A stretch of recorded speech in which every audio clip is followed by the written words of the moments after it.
What's up, guys? Great to have the next installment of the podcast. For today, we have Bridger Rogers. He's a good friend of mine. We met a couple years ago. He's the owner of Freedom Closer Academy, host of Bridging the Gap podcast. He's a fellow closer, and I always like to have those on my podcast, talk about different sales stuff for you guys. Welcome to the podcast, Bridger. Thanks for coming on. Tristan, thanks for having me, man. Awesome to see your journey over the years, and you're absolutely killing it. So grateful to be here. Yeah, thank you, man. Honestly, I have a lot of pride for this episode because I remember you were connecting me with one of your closers like a couple years ago when I was buying your program, and I do wear it as a badge of honor that I was one of the few people who closed Bridger. I do wear that as one of my accomplishments. Oh, let's go, dude! Congratulations, man. You did close me, and you did a great job, dude. You got me in MOA, right? Yeah. It's interesting. It was an interesting call because the whole time I was like, wait, who the fuck is Bridger? I'm like, I'm definitely talking to Greg.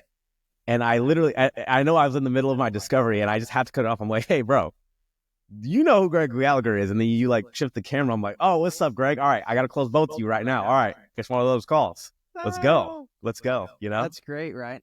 Yeah, dude, that was a fun call, dude. I was at the Keno Mansion. I remember, I was honestly doing more market research for our offer than anything. I wanted to see how you guys presented it, the different offers you and Michael had, how it was kind of conducted. And yeah, it was a great call, dude. You killed it. You absolutely killed it. I don't really know if I gave you any objections, did I?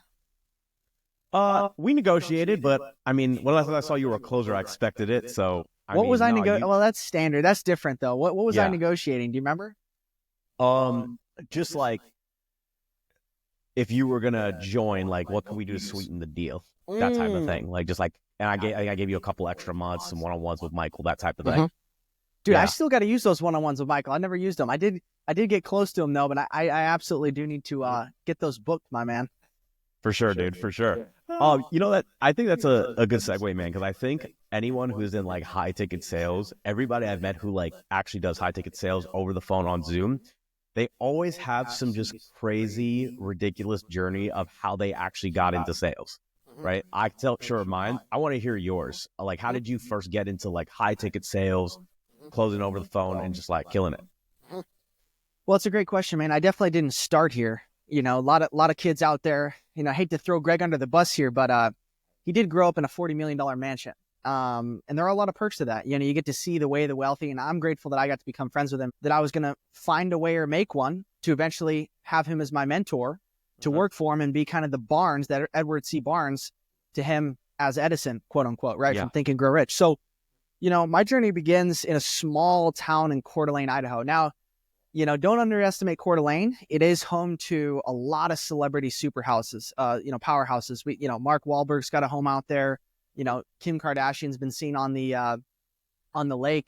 I mean, Tony Robbins has a place. Ed Mylett had a place out there for a while. So there's a lot of heavy hitters, but they always come in the summer and then they leave in the winter because it's freezing in Idaho. And I'm not a fan of the cold weather. And that's why I ended up in Arizona. But dude, yeah, I've always had this drive, this underlying like hunger, this obsession to be the greatest at whatever I touched. You know, whatever I touched, whether it was going into Boy Scouts, I was the fastest person to join Boy Scouts. And within 6 months, got to Star Scout, and then, you know, became an assistant scout leader at like a very young age, was one of the youngest like leaders in the group. And then I got into playing guitar, wanted to be like a rock star and build my own brand, and played guitar for a couple of years, started a little band, and that was fun, thinking about ways to monetize and write songs. And then I got into basketball, loved basketball for some reason. It was competitive. I think it was a competitive part. I look at the trend over the things that I got obsessed with as a kid, and there was always competition, and there was always other people involved. And so one of my highest values is actually connecting with people, right? So when you hit me up, I was immediately like, yes, like I didn't even look at your show. Like obviously we have a relationship, and I just love connecting with people. So I'm like, I don't care how big the guy's shows. If it's first episode, I just love having great conversations with people, connecting with people. And so, you know, I get into basketball, and then that was when I bought my first info product, my first digital marketing product, Elite Guard Training, right? This guy built a big company and taught, you know, basketball drills and taught all kinds of stuff. And I'm like, dude, this is cool. So I saved up all summer and paid $500 when I was 14 for this course to get better basketball. And while I never made it to Jordan level success in basketball, I was also cut from my high school basketball team. I don't know if I quite took it the same way he did. And I would say this would be the first, I call them bridge commandments, like the 10 commandments, bridge commandments. So a lot of my, students, right, that work with me, I like to give them little metaphors for life. And in that moment, when I was cut from my high school basketball team, I had a choice. Before I went up to the window of my high school where they posted who had made the team and who had not, I told my mom that was driving me in the car, I said, Mom, I've heard Jordan's story. If I'm cut, which I kind of had a feeling I was because I was sick during tryouts, felt like crap, played like crap. If I'm cut, Mom, I want you to take me to the gym and drop me off so that I can start training immediately for next year. Immediately.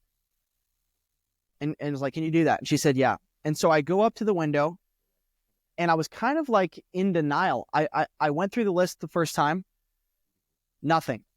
I'm like, well, that's strange. They must have made a mistake. So I went through the list again.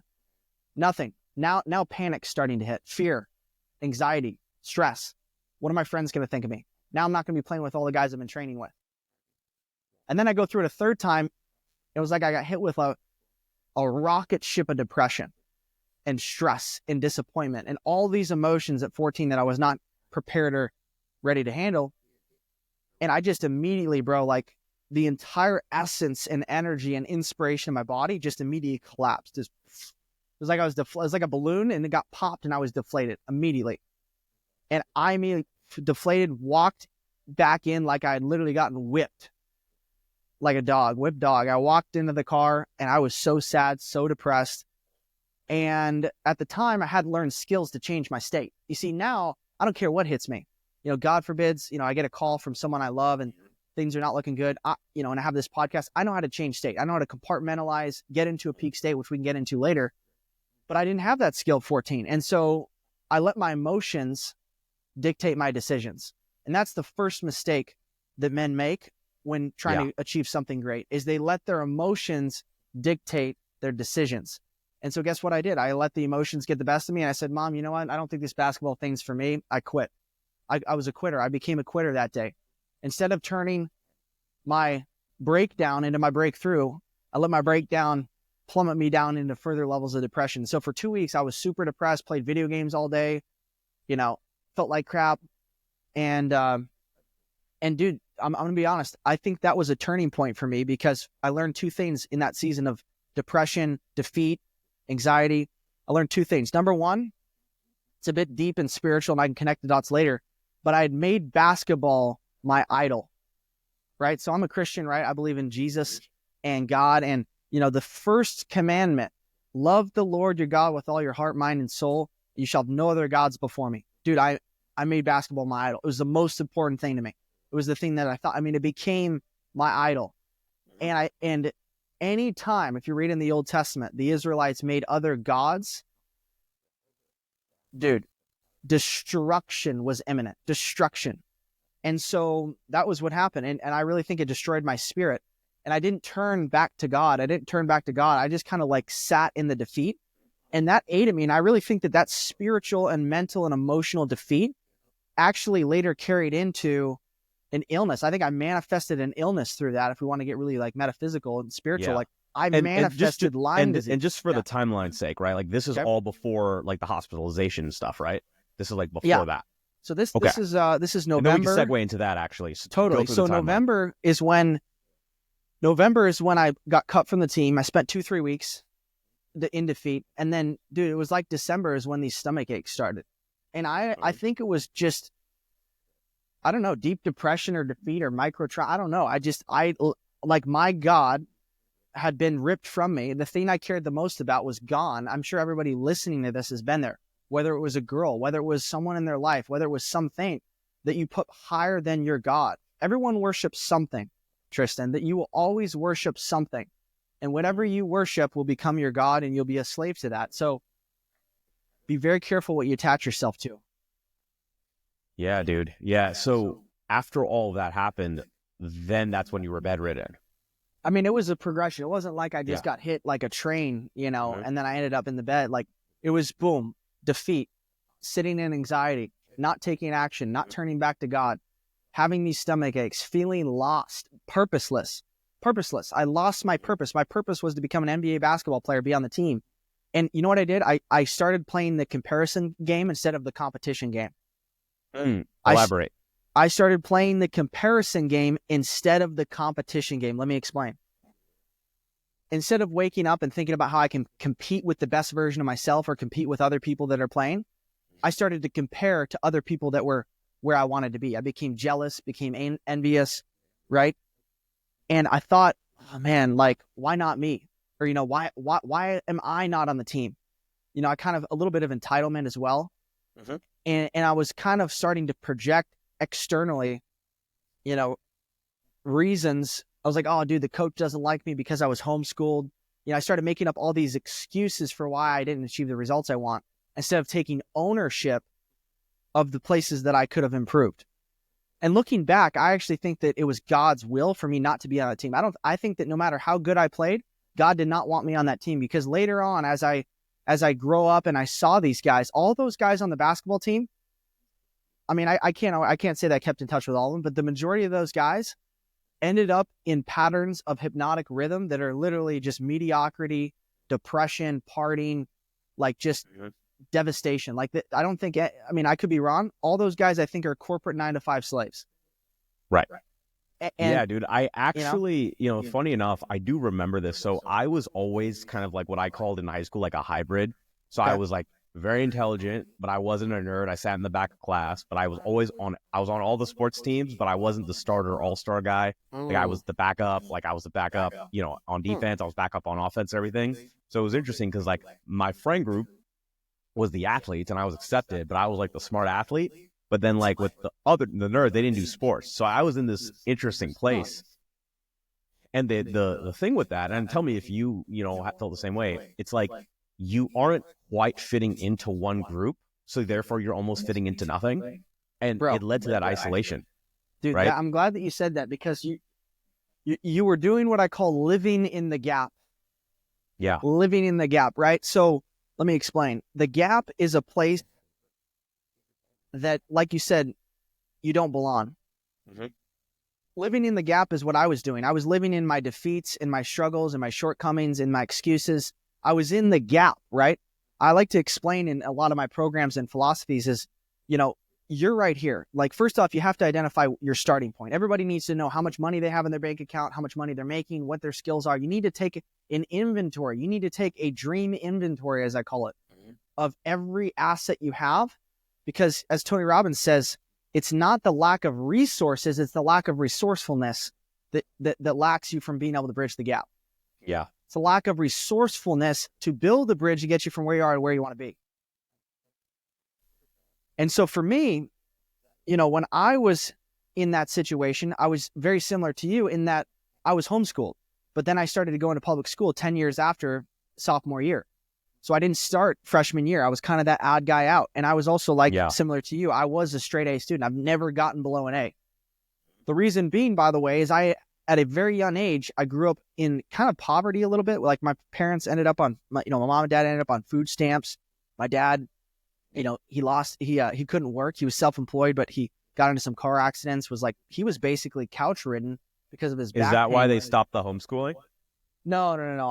I closed them. I wanted to go to public school because I'm social, and I also skipped a grade in homeschool. So I skipped a grade. So instead of being a sophomore, I was actually a junior in credit. So I was in junior level classes, and that would allow me to take dual enrollment classes in college. Now, the only reason, by the way, a lot of people are like, well, Bridger, you're so anti-education system. Like, why did you care about, I'm so anti like establishments and college and traditional education now. Like, what changed for you, and why back then did you believe that college was your one-way ticket to financial freedom? Well, I'll tell you why. Because at a young age, right, from 0 to 7, we absorb everything around us. We're literally sponges, subconscious sponges. From 7 to 14, we have a little bit of a filter, but we still have our parents as the sole authority. It's like our parents are ChatGPT. Hey, how does this work, Mom? Why does this like this? Why do these people do this? How can we do it this way? Now there's a bit of consciousness that's coming in and questions being asked. And so when I asked my parents, I asked my mom, I was like, Mom, because she homeschooled me, right? So she was kind of like my chat GPT. I was always asking her and learning from her. Like, Mom, when I get older, how do I make so much money that I can build a bigger house than we have? Because we have kind of a small house. How do I make sure that if I want to go buy something, I don't get told no all the time, of abundance? How do I create a lot of money? How do I make a lot of money? You know what she told me? She told me to go to college and get a good job. Anybody else heard that watching the podcast? Sure, we've all heard it. Go to college, get a degree, get a good job, work for a big company. Well, I was committed. I'd attached what I wanted, my void, to that became my highest value, right? One of my mentors, Dr. DeMartini, says that your voids determine your values. Your voids determine your values. So I had a void of financial freedom and independence. So I was committed to finding whatever path necessary to create financial freedom for myself. And at the time, the plan that I had attached was, I'm going to go to college. I'm going to figure out what I'm the best in the world at. I'm going to get a degree and go work for a company. I was thinking maybe I was going to be a lawyer. Okay, I don't know if college became my idol at the time, but it became my path and my plan to financial freedom, which I think you're right. You said you were probably going to maybe try to be a lawyer or something like that. Yeah. I didn't know. All I knew is I was good at negotiating and arguing. My parents used to say I used to hound them. I was always what I was called. I was a hounder. I was hounding my parents because when you're homeschooled, you get put, if they do it right, to make sure you don't end up socially awkward, which, no one's ever accused me of being quote unquote the stereotypical homeschool, because, and I actually saw a good podcast with a lady named Brett Cooper and Michaela Peterson. They were talking about how she was homeschooled and she actually got more exposure socially and honestly more real life scenarios because of all the extracurricular activities that she was placed in. So I was the same. So I had like 3 to 4 activities per week, where I was, getting out and being social. And what's kind of ironic is my lifestyle today, running my company, is almost identical to when I was homeschooled. I wake up when I want to, just like homeschool. I have a certain number of tasks and priorities that I do based on my plan and where I want to go. And once I get those done, I can kind of do whatever I want with the rest of my day. And then I usually have 3 or 4 social events throughout the week in the evenings. And it's like my life's very similar. The rhythm and pattern of life that I had when I was homeschooled and now is very similar. So that's what I love about homeschool, is it teaches you to work smart and efficiently versus clocking in, clocking out. No matter how much work and effort you put into the traditional school system right now, you're still in that class for 50 minutes. For me, if I learn how to work smarter, operate smarter, learn quicker, then I can go in and find the shortcut and knock it out in 10, 15 minutes. So I get done with school like 12 o'clock. Almost every day. It was awesome. Yeah, actually, it's interesting you say that, because looking back on school, all the work that I did do, I could have gotten it done in probably like 2 or 3 hours a day. Bro, if I was really thinking about it. Maybe for certain classes where I struggled, maybe putting in a little more here and there. But generally speaking, I didn't need to be there from like 8 in the morning to 4 in the afternoon. Completely unnecessary, complete waste of time. Dude, in the next 50 years, I will 100% revolutionize the education system, without a doubt. Whether it's private or it's public, dude, 100%. That's one of the things I'm doing. I'm building an education system right now. Freedom Closer Academy. I'm teaching the #1 skill that if you learn, you'll never go broke. I had one of my mentors on, Cole Gordon, right? Of course.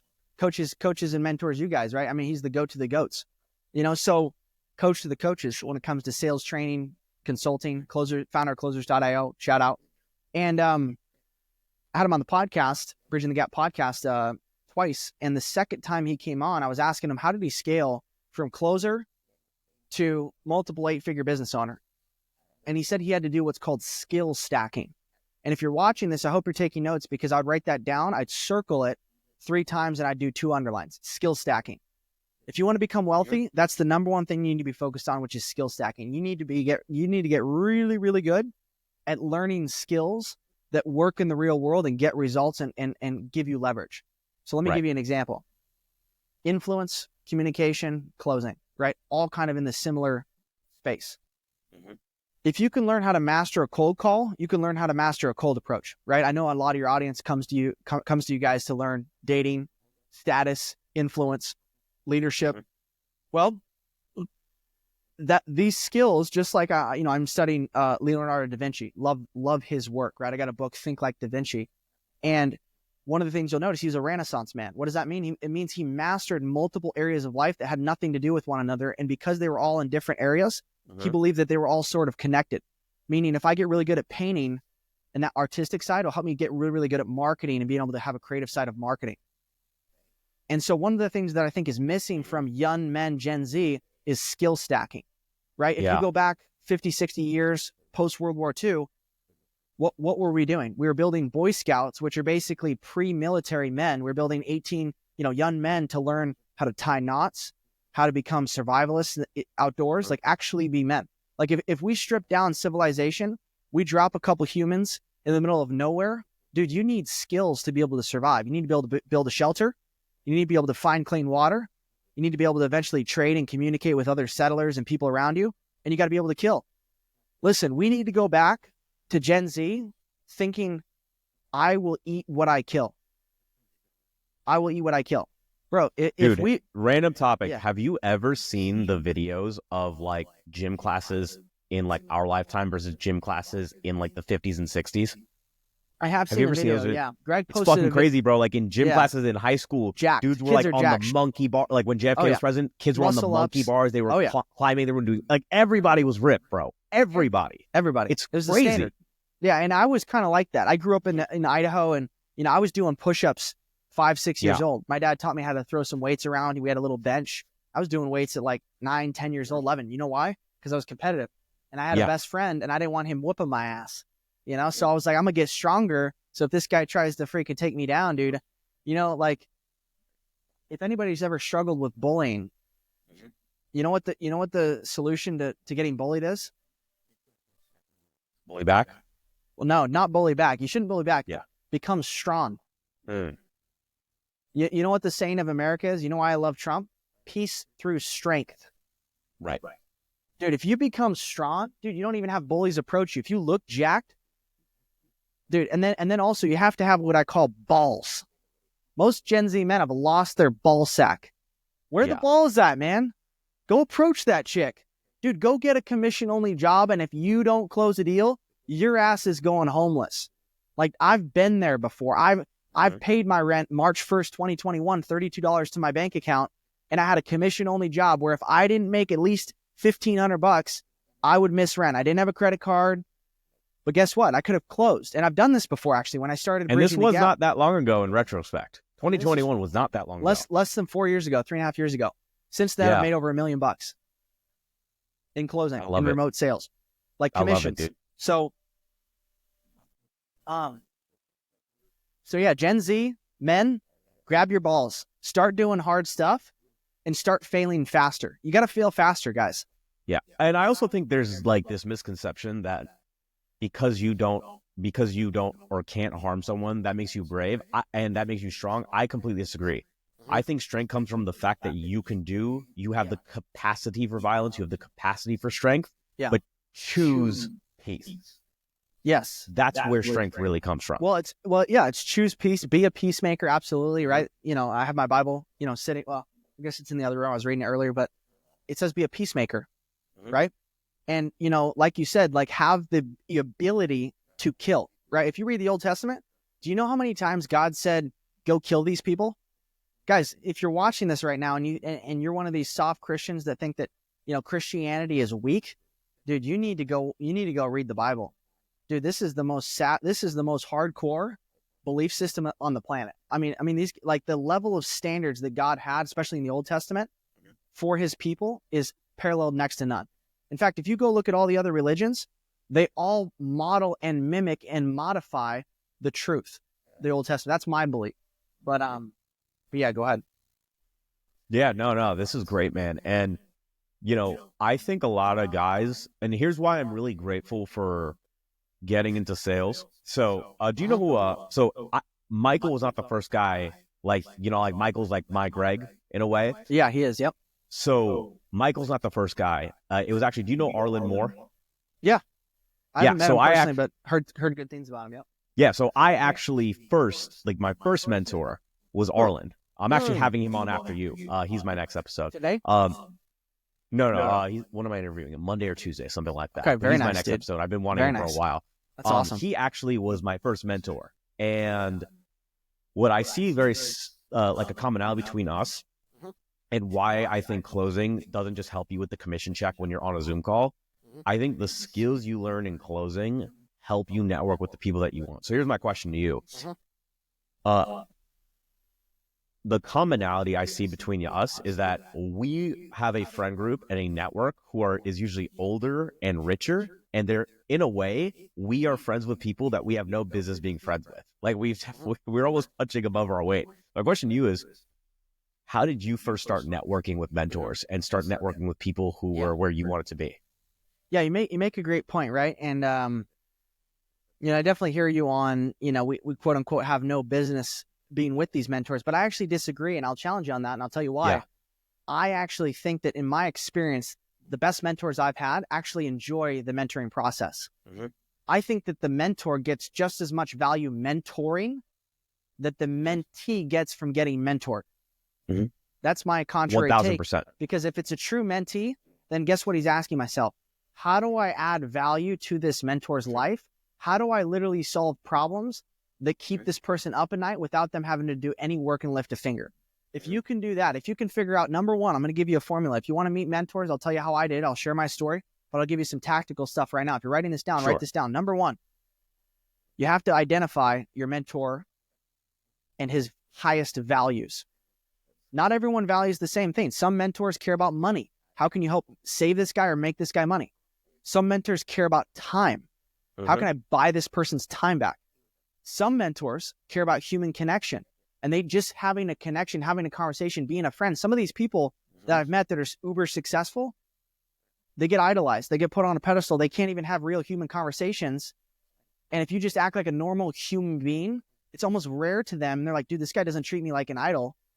He's a normal human. He's a friend. I'm going to talk to this guy. This guy's cool. Right? So identify their highest values. And so you got to understand what values are, and you got to understand how to read people, right? One of the first things I learned from one of my first mentors that got me reading books, shout out to the man, Ty Lopez. We're going to have him on the show soon. Congrats, by the way. Yeah. Thank you. Yeah, I know he's great. We're going to go over to the mansion, sit down, rock a podcast together, but,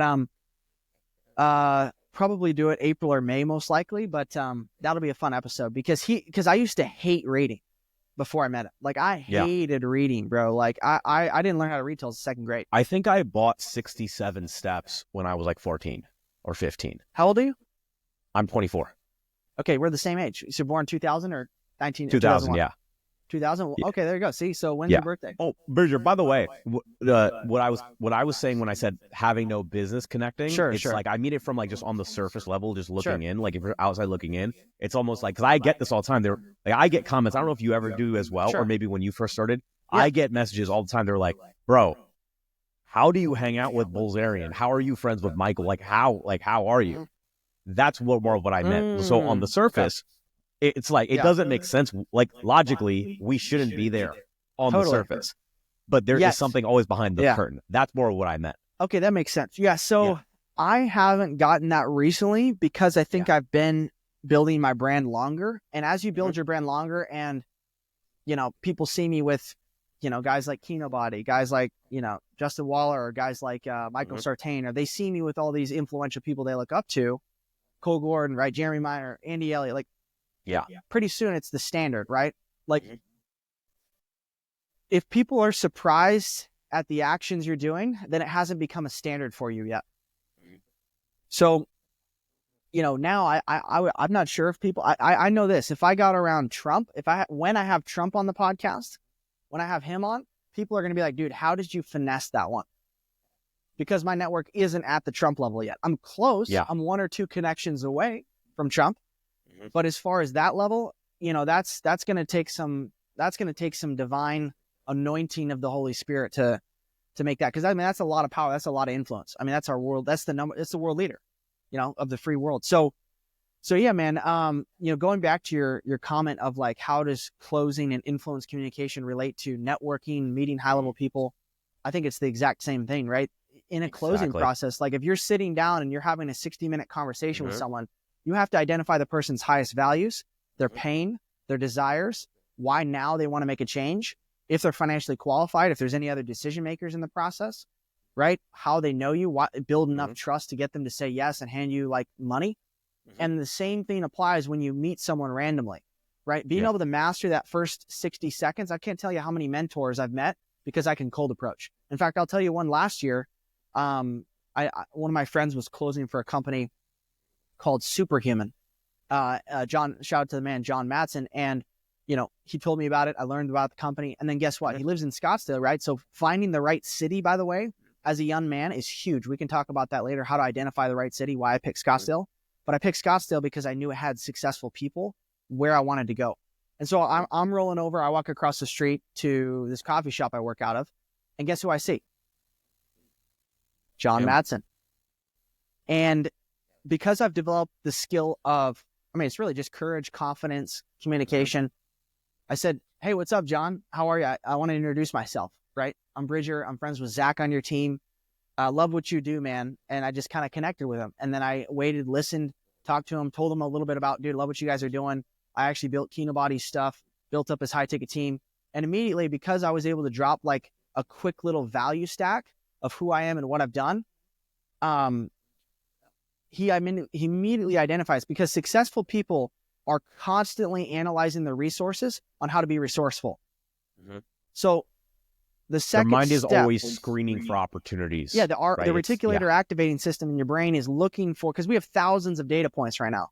Like you and I right now literally have thousands of data points all around us. And our brain's only going to consciously focus on one thing. Subconsciously, it's got a lot of stuff processing. Consciously focus on one thing. And so the successful people know that they're going to have, like, for example, I've got my 15 goals for the year right here, right? I got them right here, highlighted, writing them down. I'm constantly reviewing them. I got them on my desk. And so I'm training my brain. Like, for example, I'll give you an example. I want to have 10 hitters on my show, right? Hitter for me is 1 million+ followers. And I also write down every single person I want to interview. I've written down Dan Bilzerian. It's on my list. Praying, manifesting. I'm going to have Dan on the show one day, right? And, you hit me up, do the show, and then you and I are chatting, and like there might be a conversation. There might be a path, hopefully, Lord willing, get him on the show, right? And I'm not even like, some of these opportunities just drop in my lap because of who I am and what I've built and who I am. It's like when you become a person of influence, success and opportunities attract to you. And your ability to stay focused on what you want will allow you to see the opportunities and take them instead of calling them a scam or being skeptical or being fearful. Does that make sense? Of course, dude. I love what you said. And I think this is so important, because a lot of people always wonder, it's like, all right, well, if this guy's higher status than me, if he's more famous, he has more money or whatever, like what value can I even provide? Well, one, that's because you don't see value in yourself. That's the first thing. But the second thing is that I love what you said. You have to identify. I use a different term for it, but we're saying the same thing. I always say, what is the problem that they need solved? You're saying, what they value. Some guys do just value money. If you just make them more money, you'll get in the room with them. Some guys just want people to just treat them the same. And I love what you said, because that is honestly, if I was like to narrow down like one secret of networking, is I treat everybody completely the same. Like the way I speak to you, I would challenge you. I would give you like constructive feedback, and you would do vice versa. I would do the same thing to Bilzerian. I would do the same thing if fucking Trump was here. I would do it to anybody. But the reason that works so well is because when you're trying to network with people who are higher status than you, they have so many fucking yes men, right? And when flattery. You're just not that, you actually are, they view you on their level. Have you ever had that experience? You're saying when you challenge someone higher status, they view you on your level? When you treat them as a normal person, they view you on their level. Well, remember, normal is subjective. So define normal for the audience, because your normal and their normal are not the same yet. Mm-hmm. Yeah, that's a great point. So when I say normal, I treat them as a human being having a human experience, and and we've all gone through the same emotions and turmoils. Like there is a element of like a universal human experience. At least that's the way I look at it, right? We've all gone through certain emotions. We've all gone through different paths. Like, and especially with the world we're in today, right? Like you and I, 20 years ago, before all this social media stuff, like there's no way we would have ever connected. Like you're from Idaho. I grew up in New York. I live in Vegas. You live in Scottsdale. And once you kind of realize like there's a common human experience, this is really what I learned from Sartain. That's such a great way to connect with people. Because what happens is when you idolize somebody, you kind of make them your god, but then you make them not human. And when you make them not human, there's that ability to even connect is gone. Yeah, because humans weren't created to be gods. And when they get treated like one, a lot of people are repelled. Now there are some people that are on the dark side that actually want to be worshipped, and they're like this with the devil. So, be very, very careful, what and who you worship. 1000%. 1000%. Question for you about like, your sales process, right? Okay. So obviously there's a lot of people who train sales. There's so many sales books. It's coming like an oversaturated market. What is it with your sales process? Like, what are the key tenets that you preach in your program with your closers, with your team? And what do you like really bring to the sales game now? Yeah, totally. So number one, I believe that closing is 95% mindset, 5% skill set. Let me explain. If I take two people, okay, two Gen Zers, and I give one guy every single word to say and exactly how to say it, the tonality, the words, but I don't teach him anything about mindset and how to handle his state. And I give the other guy 0 words to say, but I tell him the energy and the intention and the goal and the objective and why he's doing it, and if I get him emotionally fired up and if I help him tune in his mental game, his peak state, I will take this guy all day over this guy, because this guy has no idea what he's doing or why he's doing it. And he's just a robot following his script. And humans are not robots. We have free will. We were created in the likeness and image of God to solve problems. And what did God do when he created the universe? He spoke it into existence. Speaking, right? I just had this verse pop up on my phone. I have the Bible app, so it drops a verse every day. And in Proverbs, I could pull it up, but I think it's 19:21 maybe. It says, for the power of the tongue holds life and death. So, what do I bring to the table? Well, let's just take these two guys, for example. There's a lot of sales trainers out there, and I don't want to throw any stones because I'm friends with a lot of the guys, but we know who are word track heavy and we know who are mindset heavy. Okay. We know who they are. Yeah. So I'm taking this guy all day. If I know a guy who knows what he wants and why he wants it, and I get him fired up, and I also get him to realize the impact of, if he doesn't change this person's life, if he doesn't get them to say yes, that person may die of diabetes, right? I used to sell fitness. If we can't get this person on the other side of the screen to say yes, dude, they may not be there for their family. They may not wake up one day. That's a massive impact. If they understand that, dude, I don't need to tell them anything, bro. The energy and the inspiration and the focus will come out. So the number one thing that I focus on, dude, I'm spending almost 100 hours on this program. I got documents everywhere. The first part of my program is mindset. I call it the freedom mindset, bro. Like, it's called Freedom Life Blueprint. In order to live a life of freedom, you have to learn how to walk in freedom. So that's the difference, bro, is I don't focus on all these slimy, NLP, BS. Like, dude, I don't do any of that. Like, dude, I just get on and I want to help the other person more than they want to help themselves. I care about people more than anybody else on the planet.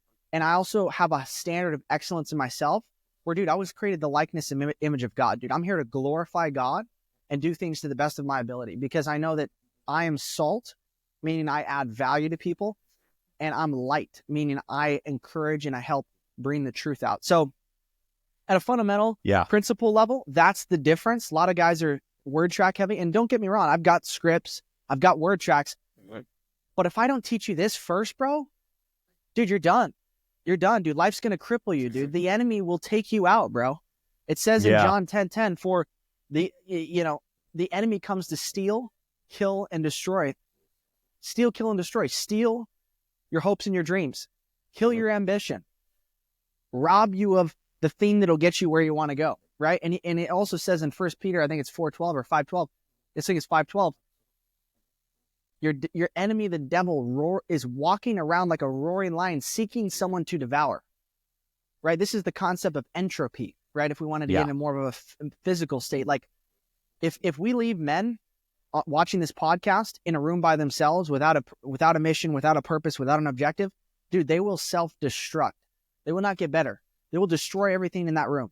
Men either are drawn and moved towards a purpose, or are then drawn and they're just destroying things. Men need something to do. They need a mission. They need a cause. They need a crusade to fight for.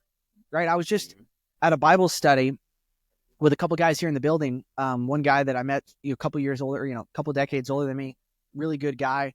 And he decided to, invite me and one of my friends for a little Bible study. And at the end, I was asking him some questions, getting some advice and stuff. And he was saying, like, dude, I would pray that God brings persecution upon your life and your crusade. I said, what? What do you mean? He's like, dude, the best thing that can happen for a man is for him to be persecuted for his faith, for his goals, to have an enemy, right, that you can fight against that fires you up. In fact, one of my mentors just wrote a book on this. Choose your enemies wisely, Patrick Bet-David. Because an enemy, a persecutor, sometimes fires men up more than the goals and the dreams themselves. 1,000%. 1,000%. Yeah, bro. Dude, I love, what's funny? It wasn't until, so I was closing for a long time.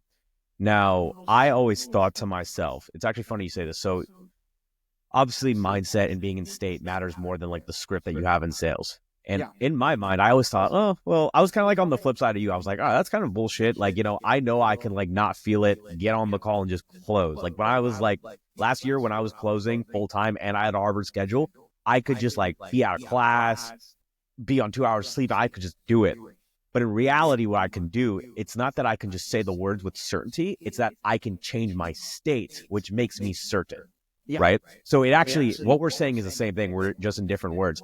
And where I learned this the hard way, it wasn't when I was closing. It was when I was training other people to close where I saw this. Because like I always have the answer. Like I just know this. Like I don't have I'm not a scripted salesperson. I mean, you saw that. I'm not a scripted salesperson. I didn't have like they gave me a presentation. I would use like 2 slides of it here and there, whatever. And I noticed I was like, I always have the answer. And I would always give them the answer of what to say, but nothing was like, oh, we're past 40 minutes. Nothing was fucking working. I was like, what am I doing? Like, I'm a terrible trainer. And I realized, when I get onto a call, I just have a higher, I in MOA, we call it a frame, right? My frame is just stronger. So my frame of status is there where like I genuinely I'm coming from an authority figure to go and help them. And the problem wasn't what he was saying. It wasn't his masterful. It's kind of like in pickup where they like, oh, like, what's the line that you say? How do you handle the objection? Whatever it is. Yeah. He just didn't have the frame that I had. So nothing was going to work. I really learned that. And I completely resonate with what you're saying on there. Dude, I love that. It's so fucking important to have the right frame. Dude, I agree. And I'll even take this a level deeper if that's cool with you. Yeah, of course. So, and I'm actually going to combat the pickup artist guys, and even some of the stuff. This may go against some of the stuff you say. I don't think it will. I think you'll actually agree with me when I break it down this way. But let's just take a frame for example, right? Yeah, a frame, right? It comes from the analogy of taking like I got a picture of my podcast right now. It's sitting inside of a frame. So my eyes, when I look at this thing, I'm only looking at what's inside the frame, right? Bigger the frame, more stuff to look at. Well, the way I like to break it down is frame's important, yes, because that focuses your intention and where you're looking. But you can't have a frame without the material to build the frame. And the material to build the frame is your energy and your intentions. Your energy is everything, bro. In fact, I was watching Daniel G, Andy Elliott, and they were actually talking about this. They were talking about how, what the difference between a sales guy making $1 million a year and a sales guy making $100,000 a year? It's their energy. And they brought up, Stephen Hawking's frequencies of energy, 0 to 1,000. And what Daniel G's noticed, he goes over the country, does, I think he's doing, I don't even know, 300 speeches or something. I mean, the guy's a maniac. I think he's doing 300 live speeches. I mean, I'm very impressed and inspired by what he's doing. But this guy said that from his thousands and thousands, probably tens of thousands, millions of people virtually that he's trained, he's noticed a pattern that at different income levels, they're stuck at different emotional cycles, emotional homes. And he's measured this.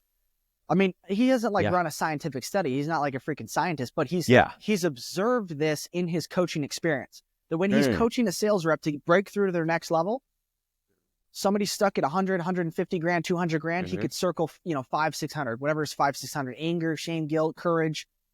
But the guys at the top, dude, they're enlightened. So that's what I'm saying, is that your frame is determined by your energy. So if I can help shift a person's emotional, energetic state, their frame will naturally fall with it. Your frame will fall to the level of your energy. Yeah. Dude, I always used to think, and this is like, honestly, I've had more of this revelation recently, actually. So because of, what we focus on with Michael, you were in MOA, so you understand like what the dynamic was like. So much of like us, think of like frame as like equivalent to status. So much of our status and our frame in the world, not just on sales calls, was like very externally focused, right? It was like, okay, what's the pre-selection that you have? What's the Instagram that you have? What's like the income that you're bringing in? What's the house and setup, as Dan Bilzerian calls it, that you have? And that stuff is very important. But something I've learned from my good friend, shout out, he's going to come on the podcast, Owen Cook. He's a really good friend of mine. My man. Is that status is not only external, it's also a feeling that people have about you. And if you project status, even when you objectively don't have any, people will still feel that you're higher status. And that's the energy analogy that you're working with. And really what he teaches is like shifting up that energy ladder so that you can project that. Because, Bridget, tell me if you see this. I've seen this in dating. I've seen this in interviews. I have seen this in sales. I have seen like two extremes. I have seen the guy who has literally, and we're talking like quote unquote objectively, has no business being confident at all. Like he has no experience. He hasn't done anything, but he's just and he actually just feels way more confident. And that dude closes. And then the guy who actually has great experience, makes a lot of money, does all this stuff, does not have the confidence, and he gets fucking crushed. I see that all the time. You see it in dating, right? It's like the guy who's like really successful, but he's not confident, gets nothing. And then the dude's like fucking bomb, doesn't make any money, but he's just way more confident around the girls. He fucking crushes it. I have noticed that. And it is important. Dude, 100%. Your paradigms determine your frames. Paradigms determine your frames. Paradigms are how you see the world. They're worldviews. Right? So for me, I actually take a bigger step back. My frame or my paradigm is actually bigger than status. You see, one of my mentors, right? I learned this Vault conference. There's 4 levels of motivation or why, or the drive. 4 levels that drive people. The first level is survival. Okay, people who are just, dude, I just got to make enough money just to get by, right? I just got to, you know what? Let me go out there. Let me just get a couple numbers, just get a couple dates. Let me just date the 5s and 6s. I got a little bit of stuff in the pipeline, right? Survive. They're just surviving, man. They're just trying not to go extinct out there, these poor guys. Yeah. Okay. And then you've got status is the next level. Okay, you know what? I've got some money. What do other people what do these other people think about me? Right? It's you're focused on the external. What do these other people think about? How are they going to perceive me? And that's the problem I have with the red pillars, is they're stuck at level 2, drive and inspiration and living. Dude, if you stay stuck at status, you will be so deeply unfulfilled if you ever tap into your spirituality. So deeply unfulfilled. How do I know? Because I've been there, and I've been around guys who are at that level. And that's why I'm excited to have, when I do have Dan, whenever the time happens, I want to go a couple layers deeper into some of the deeper stuff that he's uncovered recently as he's come out and talked about it, right? Yeah. Beyond status, the next level is freedom. I think that every single man and woman watching this wants to be free. That's why the greatest country on the planet was built on the concept of freedom, independence, and liberty and justice for all. Now, what is freedom? Freedom is then, it flips. It becomes internal. What does it mean to feel free? It means that you can snap your fingers and on demand create what you want, when you want, with who you want. That's freedom, right? And I actually had a dating program back in the day. I've done some dating course over the years, and it was really just a personal development program because I realized that it's the law of value.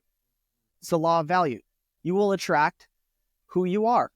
And if I help men become higher value, they'll attract a higher value woman, right? And so status is how people perceive you. Value is who you are and the impact you leave on people. And so the 4th level is purpose. Purpose is about why you're here, why you're living, and what your life's all about.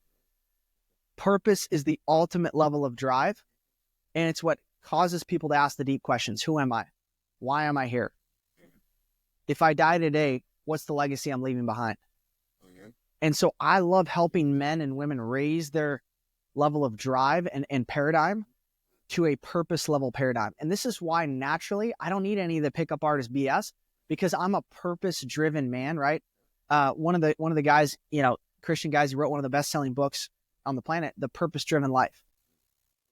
The Purpose Driven Life, great book. And he was actually mentored by one of my mentors, John Maxwell, right? One of the #1 leadership experts on the planet, Purpose Driven Life. And so when you're purpose driven, here's the difference between a guy who's focused on status when he approaches and a guy who's focused on purpose when he approaches. The status guy will say and do and ask things and wear things to get the girl to perceive in a way in which he sees higher status. It's actually a people-pleasing, low-status frame, in my opinion. Now, not everyone does this, and I think people that really understand a high level, I think are actually operating out of purpose. I think most guys do this, dude. I think most, not us, but I think most men, guys who need your guys' help do this. Yes. Yeah, bro, 100%. They're constantly people-pleasing chameleons.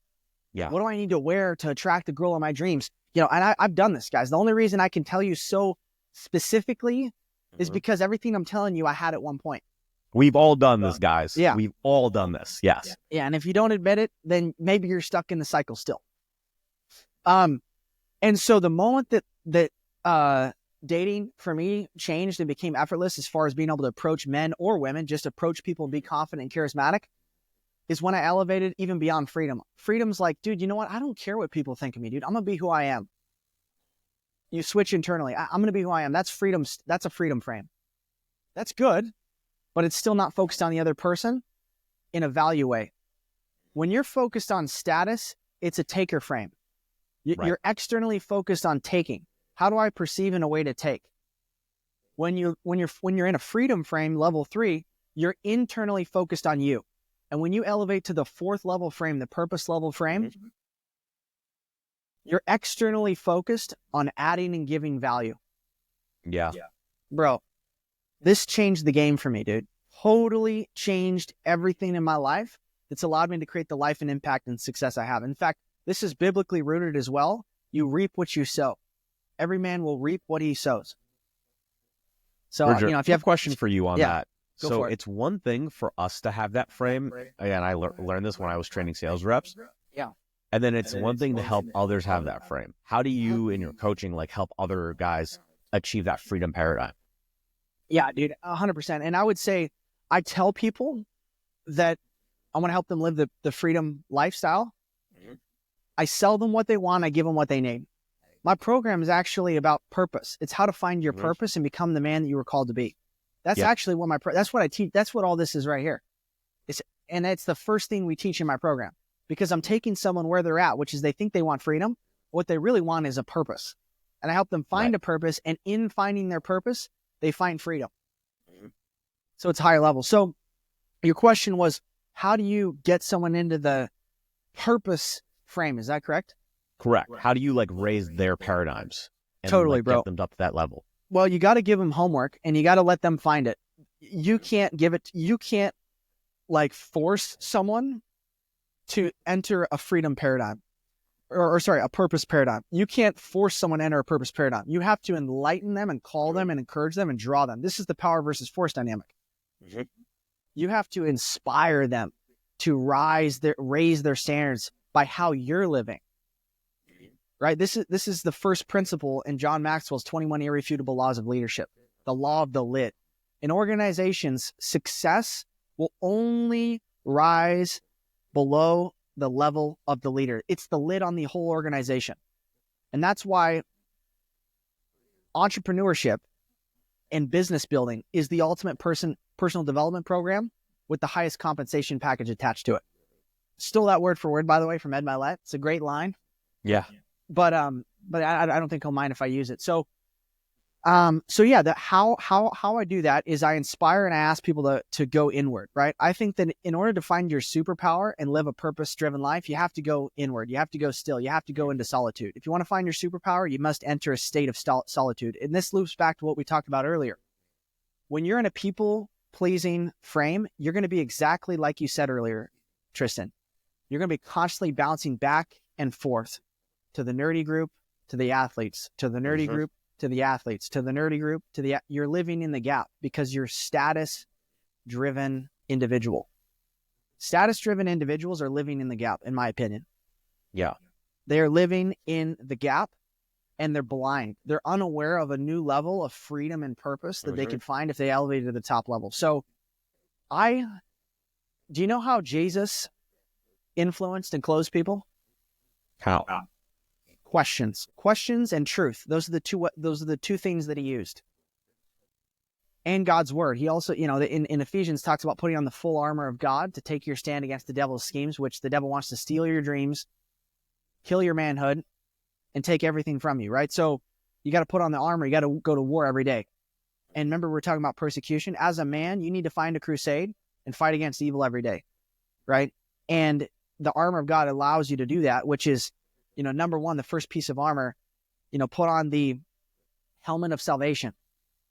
Protect your mind, dude. You gotta be saved. Every single man and woman, I believe, needs a savior deep down. And they're constantly looking for saving. That's why they're projecting all these different gods and idols because they need saving. Everybody needs a savior. We're fallen creatures, right? Like you said, the human experience. The human experience is one of pain, of suffering, of hardship. And that's where we connect with humans the most, is in that pain. Yeah. But the ultimate connection is when you find a human that has sat in that pain and transcended and has bridged the gap and gotten to the other side. And when you connect with someone that's been in the same pain as you and then has bridged the gap and gotten to the other side and they're in the promised land with you, you're like, dude, we just went through that. Dude, isn't that crazy, bro? Like, that's the next level. Is like, dude, we overcame that. Look how good God is. Look at how much he's brought me through. Here's my testimony. Dude, that's a totally different level. Totally different level, man. So, I love it, dude. Yeah. Yeah. And you know what's interesting about that? I think we came to these realizations, like we came to the same conclusions, but different paths to that conclusion. Actually, something maybe you would want to consider one day, but something that I actually did that got me closer to this was not just even a year ago. I took have you ever heard of Vipassana meditation? Is that the silent for 7 days one? 10 days, but yes. Okay, see, I've heard of it. Yeah. It was, I just thought, like, did you do it with Miguel? Miguel did it, right? Miguel did it recently. I did it before Miguel. I did it with a couple of trendsetter, dude. Yeah. I did it. The guy who started it, you haven't met him, but it's actually, you may have met him. His name's Grant. He's the other business owner of MOA. I know Grant. So he's the one who got me to do it. He's done like 5 of these. He's fucking, he's really, really deep into it. He loves them. He loves it. He loves it. And he got me to do it. And I don't know if you know Tyler, like he's a sales manager for MOA. He got me and Tyler to do it with him. And it was one of the best things I've ever done because it gave me that same conclusion. It allowed you to transcend. And that was like so valuable to me. And yeah, I mean, I agree with everything you're saying, dude. This is great. Yeah, dude, I love this stuff. And this is what I love to do, man. I love helping people bridge the gap, dude. Like my company, Bridging the Gap, was founded because I want to create a Fishers of Men operation. That's what I'm doing. Dude, a lot of people, they're fishing for status and fame and money. Dude, I don't care about that stuff, bro. Do I want a nice apartment? Yeah, but I don't need it. Yeah. Dude, I need Jesus, dude. I need God, bro, in my life. I need saving, bro. I need a purpose, dude. I need a mission. I need God in my life, dude. I need oneness with God. That's when I think every human has a God-sized hole inside of their heart that they're doing all of this stuff in life to fill. That's why you see people doing all these crazy things trying to get close to God. And bro, like, it's not that complicated to get close to God, dude. There's a reason people have a hard time connecting to God and they go to all these extreme lengths to try to reach God. In reality, God is standing right next to you the whole time. And his name is Jesus. And he died for your life 2,025 years ago. And he rose again on the 3rd day, bro. Conquered death, turned water into wine, healed the eyes of the blind, dude. And he wants to have relationship with you. And he will bridge the gap. Jesus is the bridge from the God to that oneness with God and that relationship with God. And I don't practice religion. I practice relationship with God. And Jesus is the bridge. He's the mediator to that relationship because of the fall of man, right? We were in the Garden of Eden. We had eternal life. But then the devil came and said, did he really say you can't eat of this fruit? Because God didn't want robots. Why would he want robots? He didn't create free will. We have free will. You can't love and control someone at the same time. So he didn't control us. He gave us do you want to worship me and be with me, or do you want to betray me? We betrayed God. And we've been betraying God for all of mankind. And for thousands of years, there was a projected Messiah that was looked towards. And the prophecy and the specificity that you can find in these ancient texts to the pointing of the Messiah, Jesus Christ, is unbelievable, bro. It's unbelievable. There's literally thousands of references that bridge the gap. It looks like a rainbow. We could throw it up on the screen right now, but it's like 6,500 references that are all connected for prophecies that came true from the holy book.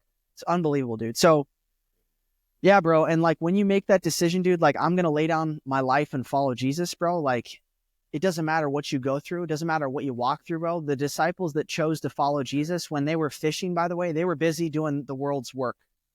The first disciples, if you read the Gospels, right, they were fishing. And Jesus came to them. And you know what he said? He said, come follow me and I'll make you fishers of men. And that's why I call my business a Fishers of Men operation, because I'm not fishing for money, fame, status. I am fishing for purpose, because my purpose, God said that you can fulfill all the commandments. And really the principle for living a life fulfilled and with purpose is very simple. Jesus said, love the Lord your God with all your heart, with all your mind, with all your strength, with all your soul. All right, paraphrasing, but that's number one. You got to make God your God and stop putting these other idols up, because he'll keep tearing them down. He's a jealous God. He loves you. If any guy can relate to this, it's you have a woman, you love her, and then she cheats on you. That's what you do when you worship another God or another idol. You make something more important than God. You're cheating on God. You have to stop cheating on God if you want the blessing and favor of God. And every time you sin, it means to miss the mark. You're missing the mark of the purpose of life. And then the second thing is love your neighbor as yourself. It says as yourself. So love God, love yourself, and love people. Dude, that's the formula for life. We could literally end the podcast right now. Love the Lord your God with all your heart, mind, soul, and strength, and love your neighbor as yourself. Love yourself and love your neighbor and add value. And that's how you live a purpose-driven life, bro. Bridger, question for you on this, man. Was your faith always this strong, or is it something you've cultivated over time?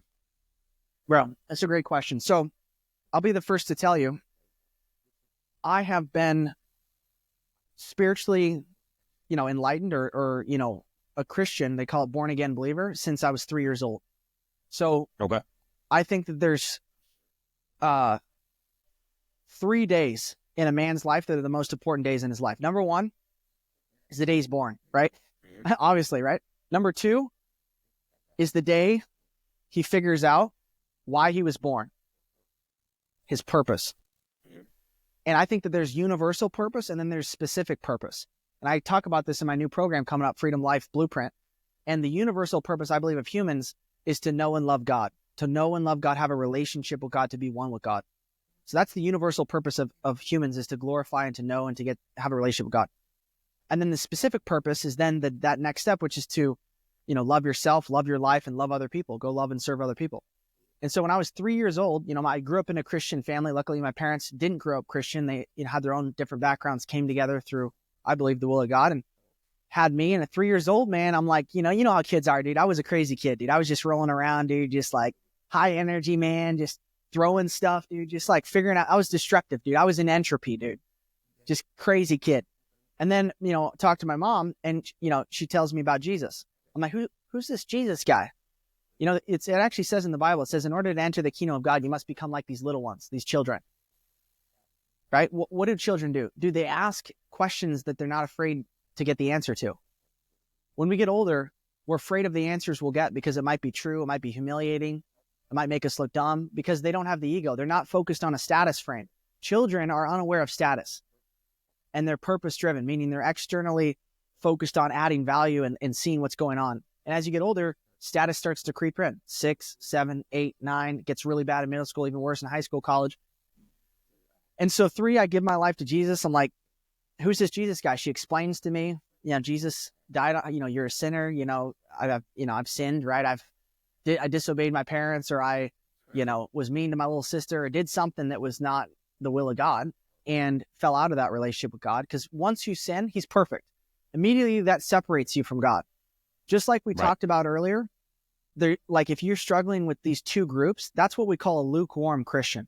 You're on the line. You're walking on the line of sin and going all in with Jesus, right? Or whatever it is. I mean, the same principle applies with anything in life. If you're, oh, you know what? Like, I'm kind of doing this closing thing, but I'm kind of doing this 9 to 5 thing. Like, bro, it says a man who is not built upon the rock, and when storms hit, dude, his house will get destroyed, because he's a man like tossed away in the wave in the oceans, right? And that's that feminine, I'm just gonna be honest, it's the feminine energy. That's the flow. And men are meant to be like a glass to hold the feminine energy. That's what I believe. My friend just explained it to me. I'm like, dude, that's really good. Yeah, so like you're the rock and she's the waves that the rock. She's the waves, that crash into the rock. And dude, it also goes a layer deeper. We're the water and God's the rock. And that's the divine order. It's like man created woman, God created man, and then out of man, he took woman. So man is the glory of God, and woman is the glory of man.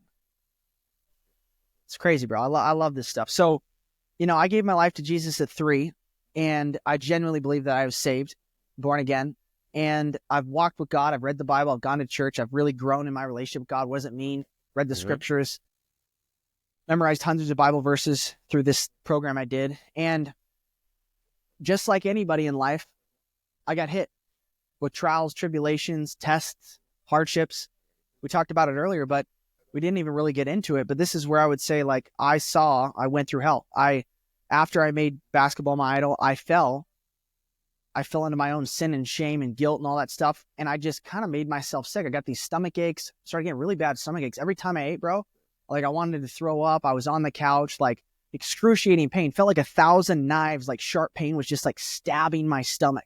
Like 1,000 knives were just jabbing me. And every time I ate, it intensified.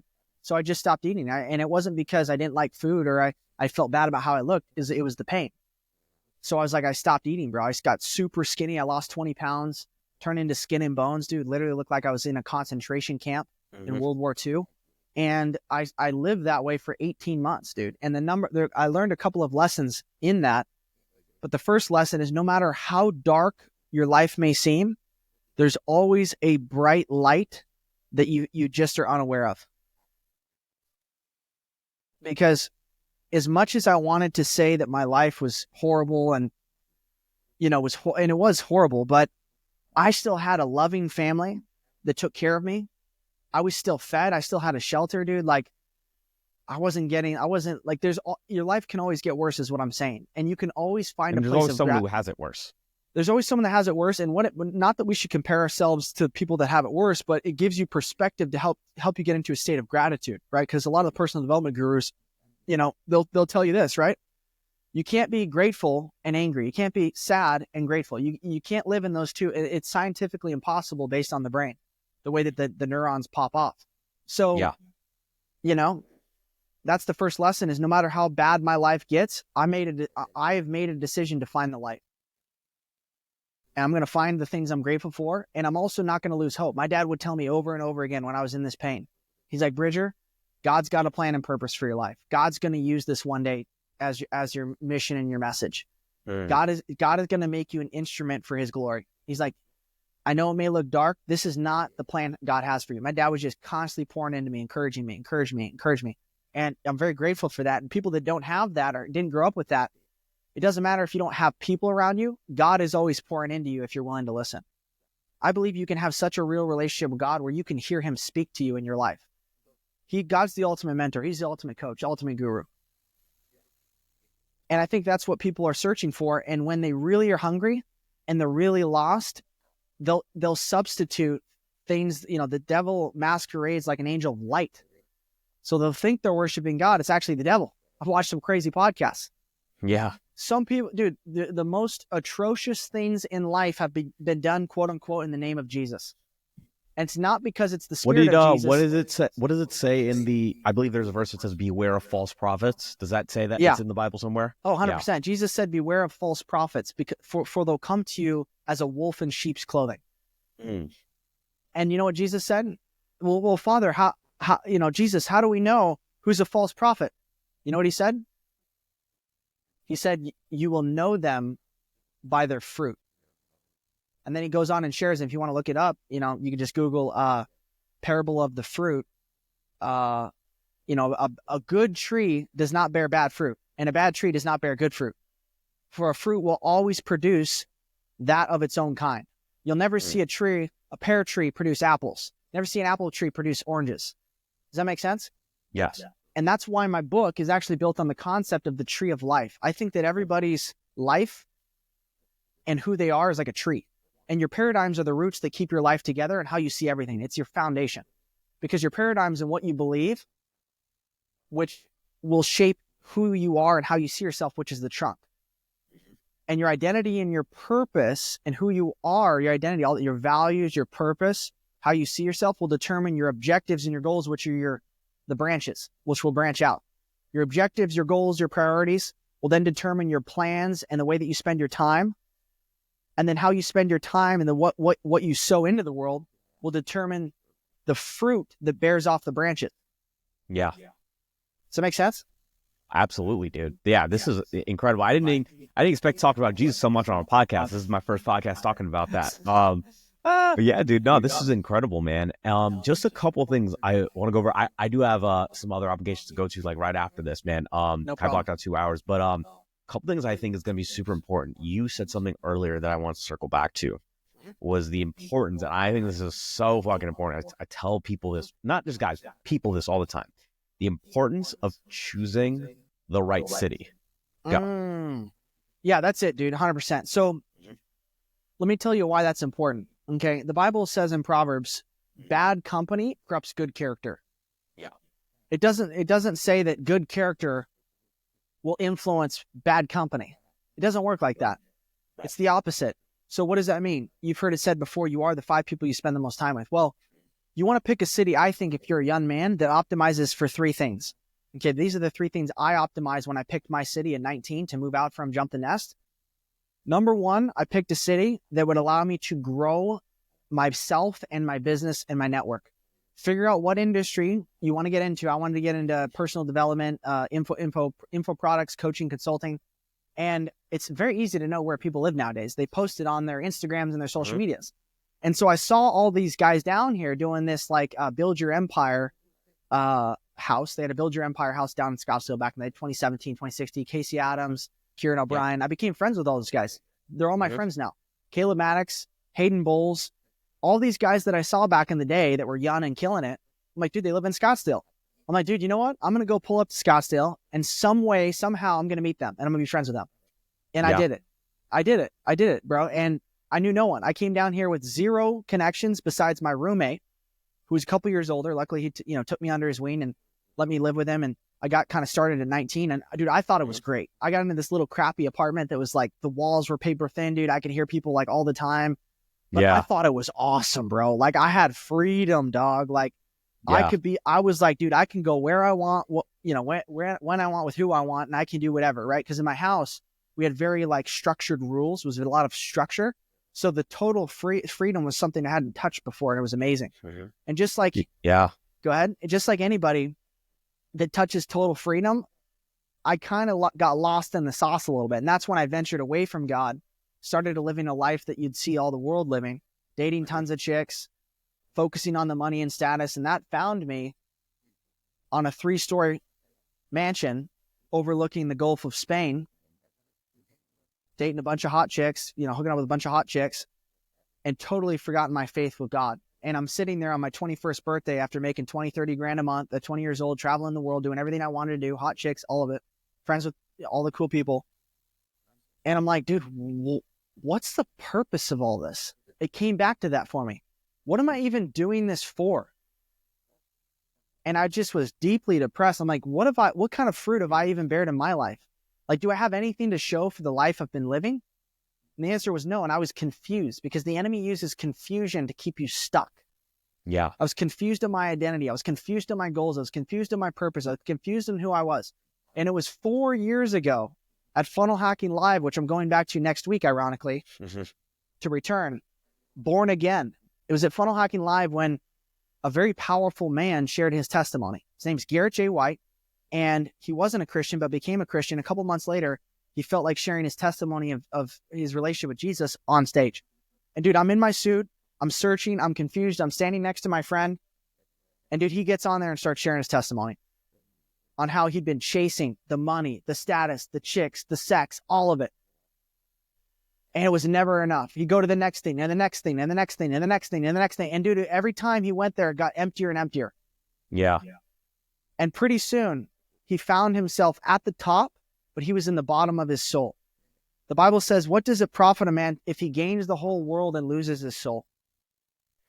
Yeah, that's something I learned, man, from honestly hanging out with Bilzerian a lot, because he even like warns you against, like, he's not ever saying like don't have fun, like these dopamine releasing activities, like go have your fun. He's not even against that, but it's like when you make that dopamine, when you make that pleasure your God, that's when you feel the absolute worst about yourself. And that's what, that's the shift he's actually been making a lot, right? Like, it's funny, like when you hang out with him, like everyone has this perception, right? Because perception is often contradicts reality. It's like the party, there's like 10 girls at his place. Dude, when we're hanging out with Dan, it's like we're boys, we're at the grill, we're playing paintball, we're talking shit. Like, that's Dan's place. And that's it. And you know what's interesting, Bridger? Like, it is so hard to succeed when you don't have the right place that you're living in. Like, there's a reason I live in Vegas, right? Actually, I kind of have another similar thing with you. The first time I ever actually went to Vegas was when I moved there. I had never ever been there.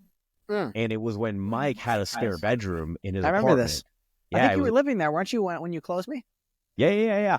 You always saw it. We were always in the same podcast setup, right? He's like, yeah, I have this extra room. Like, yeah, just like come crash here. I'm like, okay, I came here. It's the fucking best place ever. And it was like perfect for everything. Like, all the influencers go there once a year. All the sporting events are there. It's the entertainment capital. Like Alex Ramosi lives like down the street from me. Dick Bilzerian used to live in my building. So many of the big influencers and podcasters, they live in Vegas. Like, a lot of like people watching, there's so many people that you would never guess live in Vegas. They live in Vegas. Like, I didn't know this, but you know what's crazy? Do you know who also lived in Vegas? Graham Stephan and David Goggins live in Vegas. I didn't know David Goggins did. I knew Grant Stephan lived in Vegas. And doesn't Pineda live in Vegas too? Pineda also lives in Vegas, yeah. And Bradley. If you look at Bradley also lives in Vegas. And Ty Lopez always does something at Bradley's studio every year. And the way I know that is if you he doesn't talk about it, but if you watch David Goggins running, you just see, oh, there's Caesars, there's Mandalay Bay. I'm like, oh shit, he lives right near me. He lives on the Strip. I don't know if he lives on the Strip, but yeah, so many of those people, man. And I think if you live in the right place, you create more opportunities. I live in Vegas because, like, I want a podcast. I want to be around entrepreneurs, and it just gives me the best connections. And the other thing is, like, it's close. I can go to Scottsdale, see you a couple hours away. I can go to LA if I want to. Access, go right to Texas. Perfect for everything you need. Is it all right if I give your audience something I created for exactly what we're talking about? Absolutely. Guys, if you're watching this and you want to know how to find the right city for you, I created a decision-making matrix. It's a spreadsheet. It's got 10 values on it. I'll tell you what they are in a minute, but 10 values, and you score the city from 1 to 5.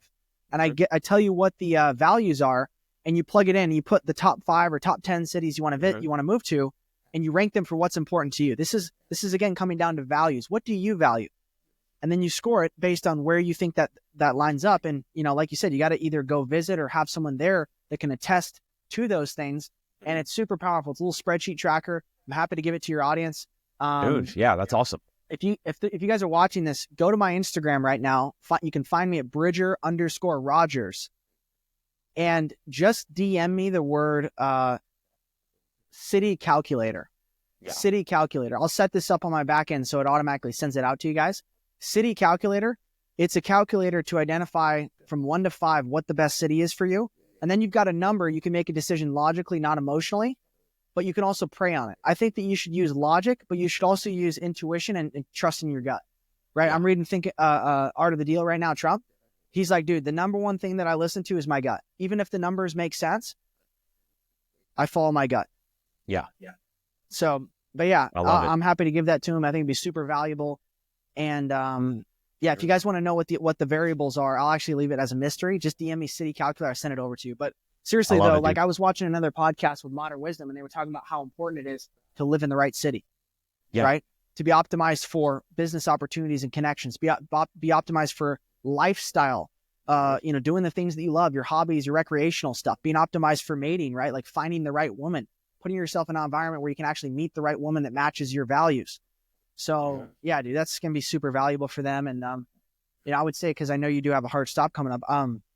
Is it all right if I finish the story, that kind of, you asked me earlier, have you had faith your whole life? Yeah, dude. Last thing that I just wanted to actually cover. I actually want to cover Okay, go that ahead. story and then what you have coming up. Then we'll be set. Okay, cool. I'll finish that story. We'll talk about what I'm having, and then we'll have to do another one, dude, because there's a lot more we could dive into. Yeah. So I'm at Funnel Hawking Live, right? I'm standing next to my friend. I'm coming off of a trip that's just crazy. I built this dating, I didn't even tell you this. I built this dating automation system. I had 3 VAs in the Philippines, multiple Tinder accounts. I had a Slack channel. All the matches would get dropped. I'd go check mark the ones I wanted. I had text messaging sequences that set up automatic dates, dude. I got picked up in Sweden by a couple freaking, beautiful Swedish girls. Like I was just on cloud 9. And dude, I had all of that, and I still asked myself, what's my purpose? Why am I even here? Right? King Solomon, richest man to ever live on the planet. He wrote a book on this called Ecclesiastes, on how everything in the world is meaningless without your relationship with God. And so I'm standing here confused, frustrated, and this guy starts sharing his testimony, how it's never enough. And then all of a sudden, bro, I hear, well, first, when he gets on stage, by the way, he's dressed in white. And as soon as he steps on stage, bro, it was like, boom. It was like the Holy Ghost, the Holy Spirit filled the room. And there was this thickness of grace and mercy and peace and love and like comfort and safety. And it was like, dude, like everything was all right. I just felt this. I'm like, and I recognized this because I grew up in the church and I'd been void of God so much. Every time we sin, we cut ourselves off from God, and we get farther and farther and farther away from our relationship with God every time we sin. And so I was so far removed that I was so foreign to me to feel the presence of God, the Holy Spirit again. And it heightened my senses. And I'm just like, what's going on? And then all of a sudden I hear Jesus speak to me in my head. Like, and everybody's had this, like those are the thoughts. I think that the brain is a transmitter. It's a frequency transmitter where thoughts can get sent from, either the devil, right? You read Outwitting the Devil, Napoleon Hill, he's sending thoughts to you to keep you stuck, or Jesus, the Holy Spirit, God can speak to you as well. And then you have you. And that's why it gets all jumbled, because those three voices, you're like, dude, was that the devil? Was that Jesus, or was that me? So I know this was Jesus, and I felt the presence of God, and I felt Jesus say, why have you turned your back on me? Why have you abandoned me? And I felt the energy, bro. It was like I was talking to a girl that I dated, not in that weird way with Jesus, but like, it was like a friend. It was like a brother of mine that I hadn't talked to in like 3-4 years. He's like, dude, why haven't you called? Like, why haven't you reached out to me? Like, he's like, he was sad. Like, he wasn't angry. And Jesus even says, like, I have not come to condemn the world, but to give the world life. There's no condemnation in Christ Jesus. And I didn't feel that. I felt an energy of like, son, I've been here the whole time waiting for you to turn around. And I started weeping, bro, because I had turned my back on Jesus. Literally started just crying uncontrollably, like I've never cried in my life. Just bawling my eyes out. And I just raised my hands, and I was just like, I was out of control, bro. Like I was just crying. I felt God speaking to me. My friend puts a shoulder, I think he was praying on me, puts a hand on my shoulder. And then all of a sudden, as this guy's sharing his testimony, God's speaking through him, and I'm hearing, and then I'm having God, and Jesus says, if you keep living your life the way that you're living it, here's what your life's going to look like. And then boom, 40,000 images hit my head, like a machine gun, bro, of like what my life would look like in the absence of Jesus and God for like a couple of decades out. And I saw all the life that I lived from a snapshot, from a third view. A lot of people that have death, afterlife experiences, they say they were kind of floating and they kind of saw themselves in third picture. I had this happen. And I'm 35, 40 years old. I have a massive, you know, 10, $20 million mansion in Miami, massive yacht in the front, the ones you see like when you're driving around like across Miami Beach Bridge. Mm-hmm. And I'm hungover, bro. It's Sunday. I'm hungover. I'm doing drugs. I got alcohol bottles. I threw this huge rager, and there's nobody in the house. I think there was a chick maybe that had just left, a couple chicks that left, whatever.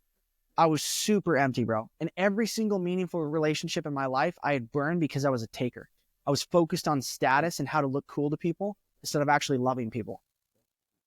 And I was so depressed. I was so empty. I had all this money, no relationships. I hadn't really made any impact in my life, zero impact. I was doing a business that didn't actually help anybody. And I was depressed and had no family, no wife, nothing to show for it. Literally nothing, zero fruit. And then I heard, but, and then the images stopped. I'm glad they stopped. He said, but if you lay down your life and follow me, here's what your life can look like. And then boom, the same thing, 40,000 images, boom, like machine gun. And dude, I'm 35, 40 years old. I'm even all the way into my 50s, 60s. My eulogy, I might have even died at 35, 40 in the other world, universe. Dude, I have a massive farm. I have 4 or 5 amazing, beautiful kids. I have a ranch. I have horses. I have cattle. I have a farm. I have the most beautiful, loving, graceful, feminine, amazing woman in my life that's like, could be a supermodel, but she's conservative and she's feminine. She's a stay-at-home mom. She's homeschooling. And like, I have thousands and thousands and thousands of people that I've deeply impacted their lives. And I feel their souls like connected to mine in a way of like value. Like, you know, when you add value to someone, you have a relationship, like even when you're not necessarily with them, you kind of feel their energy a little bit. A lot of people spiritual. So I had all these people. And when I died, like I had hundreds of people, like, you know, a lot of people came up and shared like Bridger changed my life. Without Bridger and the impact that he made and the way that he gave and the way that he showed up and the way he sacrificed, my life wouldn't be the way that it is. I would have been in such darker place. And dude, it was like, and I was so close to God, by the way, like so close. Like I was walking with him and talking to him every single day. I'd go for walks in my farm and ranch. I was reading my Bible. I was listening and obedient to God. Like, and it was just like peace. And it was like all my relationships with my family were restored. And I was like, dude, this is a no-brainer, bro. This is a no-brainer vision, dude. I'm like, God, I'm in. And I repented of my sins. And I said, God, forgive me. I have fallen short of your glory. Like I have fallen so far away. Thank you, Lord, for not throwing me into the pits of hell. And I repented, dude. And I had this dating automation business I was scaling, which is basically helping guys hook up with chicks. And I shut it down. To repent means to do a 180. Yeah. Right. Decision means to cut off, dude. I cut off all options. I stopped dating for 6 months, 0 dating, 0 sex, 0 porn, 0 masturbation. And, yeah, dude, turned my life around, dude, felt God. And I was like, dude, I'm going to be a preacher. I'm going to start sharing the gospel. And yeah, I was obedient. I was like, God, you tell me what you want to do. I'm all in. And that was the message last night, ironically, which is, I'm all in. And when there was a storm, which is the storms of life, I think in the Gospels in Matthew, I think it's 12, Jesus was sleeping during the storms. And then, you know, they get out and then Jesus is on the water and he's, you know, this guy, Peter, he's like, is that you, Jesus? And Jesus said, come. He's like, if it's you, let me know. And he said, it's me, come. And he got out of the boat and he put his first foot on and he got the second step and he started walking on water. Peter started walking on, dude, have you ever seen someone walk on water, Tristan? I have not. Dude, how cool would it be to see someone walk on water? Be great.